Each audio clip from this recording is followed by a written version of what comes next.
ও দাদি, তোমার নাতি না মনে ছেলে যে আরো সুন্দর হয়ে গেছে। ভালো করে দেখবার পারিনি, একজনের দেখে মনে ছিল না এক ভাব। বিশ্বাস করিস না তাই না? ঠিক আছে, আলেয়ার সামনে গেলি আলেয়া যখন তো গোলাম হোসেন করে রাখবেনি তখন বিশ্বাস করবো তো। তোর কথা যদি সত্যি হয়ে থাকে রে বিউটি, খালি আমি কব পলাশী যুদ্ধের পরাজয়ের পরে সিরাজউদ্দৌলারে হত্যার আগে যেভাবে অপমান করা হয়েছিল, ঠিক তেমন করে এই সিরাজরে অপমান করা হচ্ছে। কেন রে মির্জাফর, এই ট্রাক্কেল পছন্দ? রাত দুপুরে বাড়ি আসার টাইম হলো তোর? বাড়িতে আসবো কেবা করে? খবর পেলাম যে পাগলি নাকি বাড়ির উপরে এসে হাজির হয়েছে। গেছে নাকি এখন আছে? দৌড় দেওয়ার সময় টের পাই নাই রে, কিন্তু রাতে ঘুমানোর সময় শরীরের ব্যথায় ঠিক মতো ঘুমই হইল না। আমি সে কাম আগেই সেরে নিয়েছিলাম রে রাজ। ঘুমানোর সময় 2খানা ব্যথার ট্যাবলেট খাইয়ে নিয়েছিলাম। তোকের কথা শুনে মনে হচ্ছে কি জানিস, তোকের শরীর আনফিট। আমার কিন্তু ব্যথা বেশ কিছুই হয় নাই। তোর গায়ে তো ব্যথা হওয়ার কথা না রে, তোর তো মাঝে মাঝেই পুলিশ আর পাবলিকের ধাওয়া খাওয়ার অভ্যাস আছে। এই দেখ রাস, ফালতু কথা কবে না কয়ে দিলাম। এই আমি কবে পুলিশে তারা খাইছি? শোন, আসল কথা হচ্ছে আমি সকাল বিকাল ব্যায়াম করি, সেই জন্য আমার শরীর ফিট রয়েছে। কত অবশ্য তুই ঠিক করেছিস রে, বডি দেখে অবশ্য বোঝা যায় ব্যায়াম করা বডি, পুরো 6 প্যাক বুড়ি। এই হ্যাঁ? আমাদের মির্জাফর সাহেব এখন আসতেছে না কেন? তাই তো। আরে তারা নিয়ে আর পারা গেল না, তার বডিও একখান বানাইছে, মানে একেবারে 2.5 মণ ওজন। একটুখানি দৌড় দিতে গেলে হার্ট ফেল করার অবস্থা। আমার মনে হয় গায়ের ব্যথায় উঠতে পারতেছে না, বুঝতে পারিস? হতে পারে। ওরে বুঝিস না কারে, জেলের ভাত খালি পারে এমনিতে শরীর ফোলে। আমার মনে হচ্ছে এই লুৎফার ভয়ে মির্জাফর সাহেব আজকে বাড়ি থেকে বের হচ্ছে না। হ্যাঁ, সেটাও হতে পারে। আরে পাগল দেখলে কার না ভয় লাগে ক? হ্যাঁ, মেয়েটা দেখতে শুনতে কিন্তু ভালোই, শুধু ওই মাথায় গন্ডগোল হয়ে একটু সমস্যা হয়ে গেছে, বুঝতে পারিস? লাভ নাই রে, মাথার গন্ডগোল হয়তো সারানো যাবি, কিন্তু লুৎফার হাইটের কাছে তুই আগেই মার খেয়ে গেছে রে গেদা।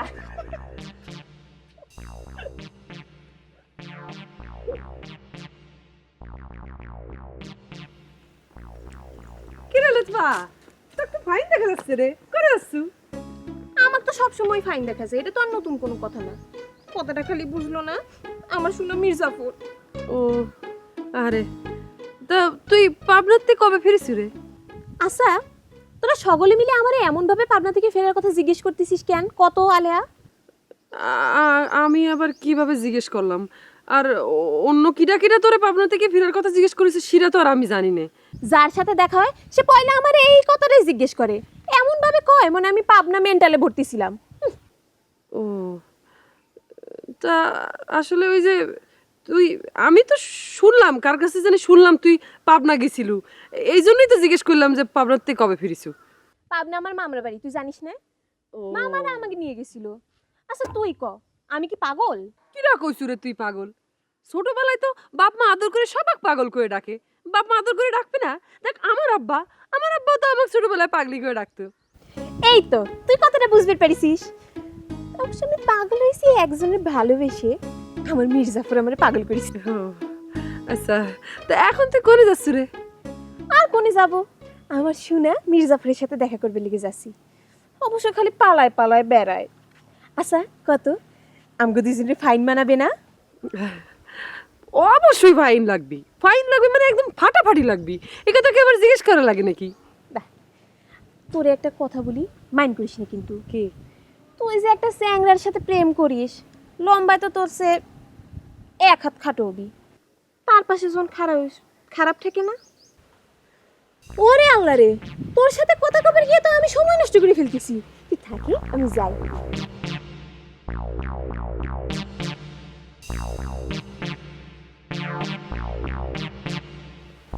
আরে ট্যাংরা, তুই যে আমার হাইট নিয়ে ক্রিটিসাইজ করে কথা কলু, আজ দিন একটু মাইপে দেখি কিরা বেশি লম্বা।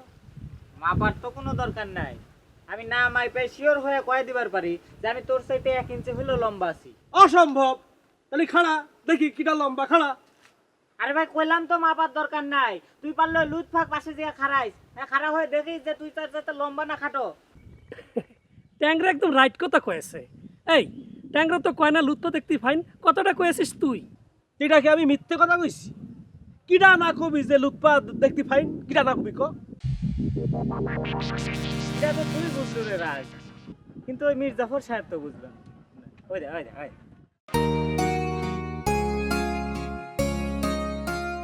তোর এত ফুর্তি লাগছে কিসের জন্য রে? সে কই? কার কথা কইছা লুৎফা? কার কথা কইছি বুঝিস না তোরা? তোদের বস কই? ও, সে তো এখনো আসে নাই। তুমি তো কালকে এমন দাবড়াইছো, আমার মনে হয় গায়ের ব্যথায় সে ঘুম থেকে উঠতে পারে নাই। ফালতু কথা কইস না তো। আমি তাকে কিসের জন্য দাবড়াবে যাব? তোদের সাথে থাকলে সে একটু লজ্জা পায়, তাই আর কি পালায় বেড়ায়। সে রাত্রি নিজে আমাকে বাড়ি পৌঁছে দিয়ে আসছে জানিস? সত্যি কথা করছো লুৎফা, আমি আরো ভাবতেছি সে তোমার ভয়ে বাড়ি থেকে বের হচ্ছে না। আমার ভয় না রে বোকা, তাইলে সে আজ আমার জন্য বাড়ি থেকেই বাইরে হবে না। তোরা তোদের কাজে যা, আজ আমি তারা তোদের সাথে মিশতে দেব না। আমরা দুজনে হাত ধরাধরি করে ঘুরে বেড়াবো। পাগলির পাগলামি দেখে দিন দিন বাইরেই যাচ্ছে। চল। পাগলি তো আমার রোমান্টিকটা ঠিকই বুঝেছে।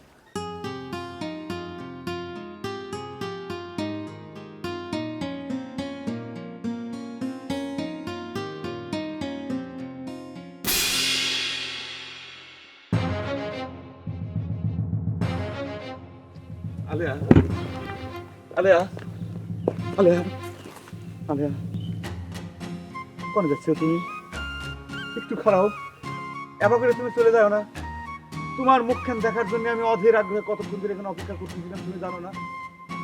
কি হলো? তুমি চুপ করে আছো কিসের জন্য? একটা কিছু কও, কথা কও আলেয়া। কথা কি কব? তোমাকে দেখলেই তো আমার ভয় করে। তোমাকে দেখা তো দূরের কথা, তোমার নাম শুনলেই তো আমার ভয় করে। এটা তুমি কোন ধরনের কথা কইলে আলেয়া? আমাকে দেখে ভয় পাবে কিসের জন্য? আমি তো জীবনে কোনোদিন কোনো মানুষের কোনো ক্ষতি করি নাই। এমনকি তোমার আব্বা আম্মা আমার নামে পুলিশে কেস দিয়ে পুলিশের হাতে ধরা দিছিল, তারপরে তো আমি কিছু মনে করি নাই। আমি খালি ধরে নিছি এটা হচ্ছে আমার প্রেমের পথের অলংকার। তোমার নামটা শুনলেই তো ভয় করে। মির্জাপুর নামটাই তো ভয়ের নাম। মির্জাপুর মানে হচ্ছে বেঈমান, হারামি, বিশ্বাসঘাতক। মির্জাপুর বিশ্বাসঘাতকতা করে আমাদের এই দেশটা ইংরেজকে হাতে তুলে দিছিল না? সেই মির্জাপুর কি কোনদিন কাউকে ভালোবাসবে পারে? পারে না। আলেয়া আলেয়া, আমি সেই মির্জাপুর না আলেয়া। আলেয়া আমার কথা কে রে জাফর? আর বেলা কত হলো? আর কতক্ষণ ঘুম পারবো? রাত্রিও ঠিক মতো কিছু খাইস নে, সারাদিন বনে বনে ঘুরিস। আমি তো তোকে আর পারি না রে জাফর। ও ভাই ওর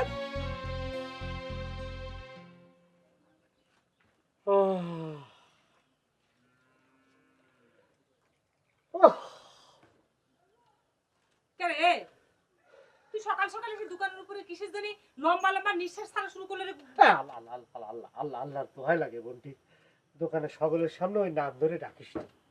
আচ্ছা, আমি না ডাকলেই কি তোর নতুন নামটা গোপন থাকবে না তাই মনে করছো তুই? গোপন রাখা লাগবে রে বিউটি, নালি পরে আমি গ্রামে মুখ দেখাতে পারবো না। তোর আল্লাহর ভয় লাগে, তুই আল্লাহর একটু বুঝায় ক ওই নামটা যেন এখনই ফিলাস না করে। নাম ফিরাসে কিছু আসে যায় না রে, আসল বিষয় হচ্ছে কামে।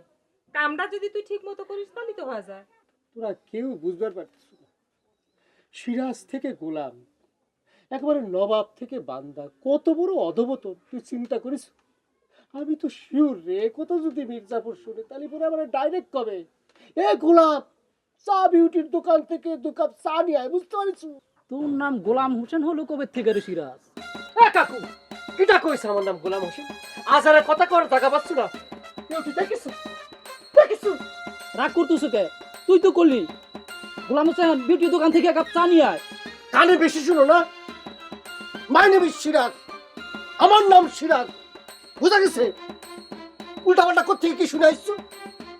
আচ্ছা বিউটি, আমি কি কোনোদিন তো কইছি যে আমার নাম গোলাম হোসেন? এ দেখ তো, এ সকাল সকাল এসে চিন্তা চেঁচামেচি করিস না। চা খাওয়া লাগলি খা, আর না লেখা থেকে চলে যা। সকালবেলা এসে ঝামেলা করে আমার চা বেচা বন্ধ করতো তুই। এটি বিক্রি করে আমার খাওয়া লাগে। আমি তো তোর মতো নবাব সিরাজউদ্দৌলা হলো না। ঠিক আছে, ভালো করে কড়া করে 1 কাপ চা দে। চা খাওয়া লাগলি নগদ টাকা লাগবি, বাকির কারবার নাই। ঠিক আছে, চা বানানোর কোনো দরকার নেই।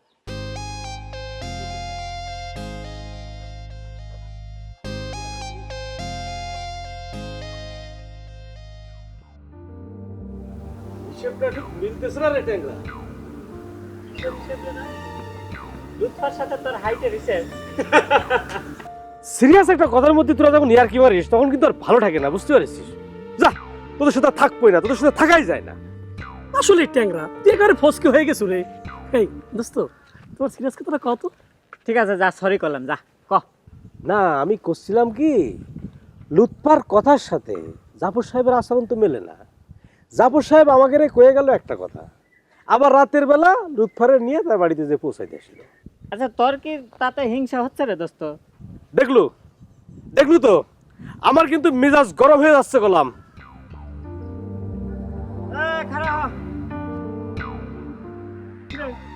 কোনে যাচ্ছিস তুই? আমি কোনে যাচ্ছি না যাচ্ছি সেটা কি তোগারের কয়া লাগবে? দোস্ত, রাগ করতে চাও কে? তুমি যে কোনে যাচ্ছ সেটা তোমরা জানি।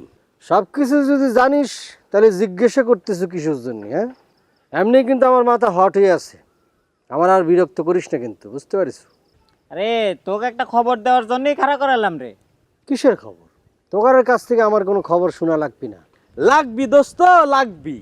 তুমি যে এতদিন ধরে যার সাথে প্রেম করতে চাও তার থেকে যে তুমি হাইটে এক হাত খাটো, এটা কি কোনদিন মাইপে দেখিছো? যদি মাইপে না থাকিস তাহলে এবারে মাপ দিয়ে আমাদের জানাস। এই সিরাজ,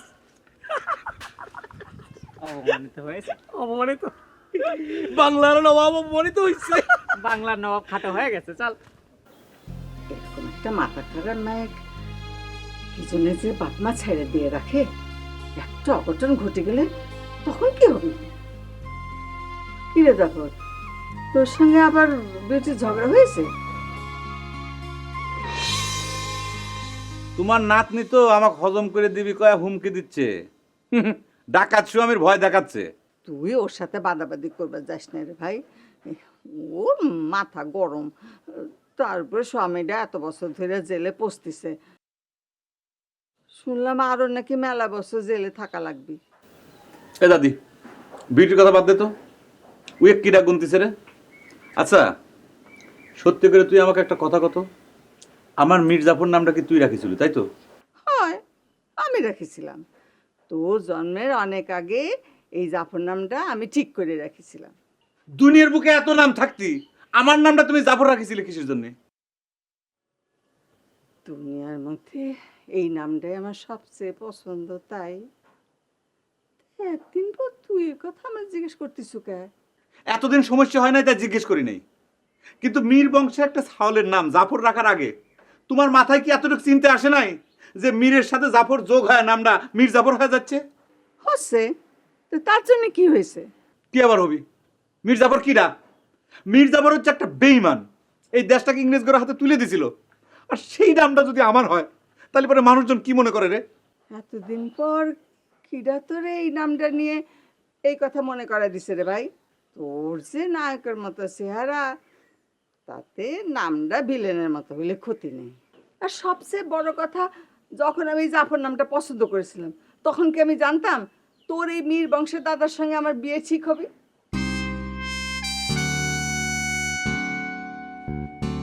গেল দাদি, দাদি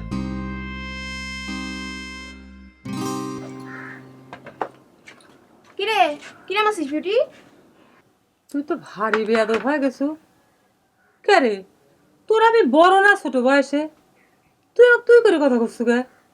কিছু মনে করিস না বিউটি, তুই আমার বয়সে বড় তা আমি অস্বীকার করতেছি না, কিন্তু সম্মানে কিন্তু আমি তোর চেয়ে বড়, তাই নাম ধরে ডাকতেছি। হঠাৎ করে তুই এত কি সম্মানী মানুষ হয়ে গেল কত? এখনো হই নাই, তবে হওয়ার পথে। তোর ভাই। চুপ থাক, আমার কোনো ভাই নাই। তুই না করলি তো হবি নে, এই গ্রামের সকলে জানে জাফর তোর ভাই। আর আমি দাদির কাছ থেকেও শুনেছি তুই জাফরের 19 দিনের ছোট। অবশ্য তোদের মা এক না হইতে পারে, তাতে আমার কোনো সমস্যা নাই। তোর সমস্যা না থাকতে পারে, আমার সমস্যা আছে। আমার বাপের সে বেটা হয়ে পারে, কিন্তু আমার সে ভাই না, কথাটা মনে রাখিস। না রে বিউটি, এই কথাটা আমি মনে রাখতে পারবো না। আমার খুব শখ আমার 2-3টে দেওয়ার ননদ থাকবি, কপালের লেখা জাফরের কোনো ভাই নাই, একমাত্র তুই আসু। আমার তো ননদ লাগবি। ওরে বাবা, তোর সমস্যা কি? ডজন খানেক দেবর ননদ দেখে বিয়ে করলেই তো তোর সমস্যার সমাধান হয়ে যায়। সেটাও তো সম্ভব না রে বিউটি। আমি তো ধর্মের গেলে বিয়ে কইরেই ফেলাইছি, খালি এখনো তোর ভাই কবুলটা কয় নাই। শোনে বিউটি, তোকারে ভাই বোনের মধ্যে যত ঝামেলা থাকে থাই, সেজন্য আমারে বঞ্চিত করা যাবি না। তোর মতো একটা ডাকিনী ননদি তো আমার পছন্দ রে। যখন ইচ্ছে ঝগড়া করবো, আবার মিলমিশ করবো, ভাই নবী নে। বুঝেছি, তুই এখন যা তো, আগে ওই সিটারের সাথে বিয়ে হোক, তারপর দেখা যাবে না। এটা কিন্তু ঠিক হলো না বিউটি। তুই তোর ভাবির সামনে তোর ভাইরে সিটার কই ডাকতিছু, আর তুই আমার তুই করে ডাকতেছিস কেন? আমি তো তোর ভাবি, সম্মানে বড়। আপনি না ক, তুমি কত টাকা লাগবে? চা খাবো, টাকা আছে তো? ও মা, ননদের হাতে এক কাপ চা খাবো, টাকা দেবো কিসের জন্য? কি করছিস? বানা বানা, ফাইন করে এক কাপ চা বানা।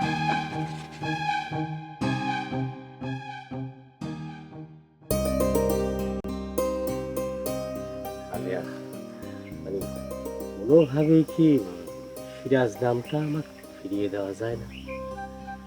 তোমার সিরাজ নামটা তোমার কাছ থেকে কিরা কেড়ে নিয়েছে গোলাম হোসেন? না না আলিয়া, কাইরে নেওয়ার কথা করছি না। তুমি মনে করো আগে আমার সিরাজ সিরাজ করে ডাকতে আমার খুব ভাল লাগতো, এখন তুমি আমার সিরাজ করে ডাকো না, আমার খুবই খারাপ লাগে, বুঝতে পারিস? আলিয়া, একটা কথা কব? কি কথা? আমার নাম যদি গোলাম হোসেন হয়, তুমি কি আমার আগের মতো ভালোবাসবে? অবশ্য চাচি আমাকে করেছে, আমার নাম গোলাম হোসেন হলেও আমাকে জামাই হিসেবে মাইনে নিতে তার কোনো আপত্তি নেই, বুঝতে পারছো? মেয়ের সাথে এখনো বিয়ের সাথে কিছুই হলো না, তারা আগে আগে তোমার জামাই বলে মেনে নিছে না? আহা, অবাক করে কথা করবো না আলিয়া, আমার বুকের মধ্যে সাত করে ওঠে। আচ্ছা ঠিক আছে, তুমি আমার গোলাম হোসেন করো, কিন্তু লোকজনের সামনে আমার ও নামে ডাকো না। সিরাজ করার কোনো দরকার নেই, তুমি আমাকে শুধু ওগো, হ্যাগো, অ্যাগো এসব গুলি ডাকলেই হবে, বুঝছো? ঠিক আছে গোলাম হোসেন, আপনি যাবা করে কবেন, যাবা করেই সব কিছু হবে। এখন আপনি ওই ও গো হ্যাঁ গো করে ডাকার ব্যবস্থাটা করেন, তা না হলে পরে পুলিশ আনসার পাত্র এসে আমার বিয়ে করে নিয়ে চলে যাবে না, তখন ও গো হ্যাঁ গো তাকে ডাকা লাগবে না। চাচি অবশ্য সে কথাই কয়েছে। দেখো আলিয়া, কেমন আমার একটা ভাগ্য, এখন যে আমি আনসার বিটিভি পুলিশ আর্মিতে যোগ দেব, সে বয়সটা নেই। বুঝছিলাম ভাই, কিন্তু আমি কম ছিলাম না, বুঝতে পারিস? তুমি জানো না আমি তোমার কত ভালো।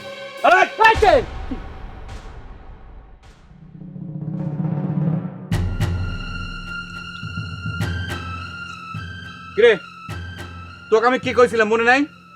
হ্যাঁ, কথা কইছ না? তোমার কোন কথা মনে করে রাখা লাগবে শুনি? তাহলে তোমার সাথে পরে কথা করছি। উই একা আমি উচিত শিক্ষা দিয়ে নেই। কিরে, হ্যাঁ? খুব বড় মাস্টার হয়ে গেছো না, কথায় কথায় মানুষকে উচিত শিক্ষা দিবার এসো, অনেক শিখার আগে নিজে শিক্ষা নিয়ে এসো। যাও প্লিজ আলিয়া, উইয়ের সাথে বোঝাপড়া শেষ করে নেই, তারপর দরকার হলে পরে তোমার স্কুলে ভর্তি হয়ে তোমার কাছ থেকে শিক্ষা গ্রহণ করবো। কিরে, এই তো কি কইছিলাম মনে নাই? ওর সাথে তোমার কিসের বোঝাপড়া? সিরাজের সাথে তোমার কোনো বোঝাপড়া নেই, আমার সাথে বোঝাপড়া করো। কও, ও কি অপরাধ করেছে?